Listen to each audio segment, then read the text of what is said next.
Imagine a world where you get judged for everything. How you look, how you act, your friends, your family, your likes and dislikes, who you are as a person, absolutely everything. Let's put this into perspective with a few examples. Oh my God, do you know that new teacher that we have for history? Well, I think he works for ISIS because he's got one of those really long beards and he's Muslim and everything. And then there's this other girl in my other class and you can just tell she's a slut because she's friends with all those guys and then she rolls up her skirt and everything. Oh, and one for my fellow Asian girls. You're not allowed to go out tonight because you're very vulnerable and you will get raped. I'm sure we've all heard that one. Of course, this all sounds familiar, doesn't it? Because this is what we hear day after day, everywhere, every country, every continent. And for me as a teenager, one of the biggest places I hear this is at school itself.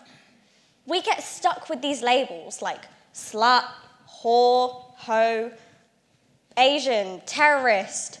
There's so many, and people just look at you and think, this is what I'm going to call you, this is what you're going to be known as. When did that become okay? I remember when I was younger, we're going to take a trip back down memory lane, back to primary school when I was still a midget. I was the small Asian kid who was always trying to get her good grades. People used to come for me getting the answers for the test. But that wasn't a good recipe. It meant that behind my teachers' backs, it resulted in sly comments, threats about my family and my heritage and how I looked.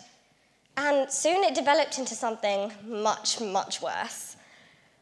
But it took me a really, really long time.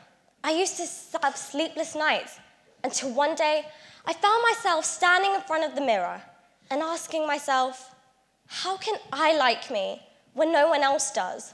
What is wrong with me? And it took me all the way until high school itself, until I realized that it's okay for me not to be okay. I don't care what people think, because that's just me. What I'm trying to say is, if someone asked you this question, what would you say? Who are you? Because in a world full of people, you can only be yourself because everyone else is already taken.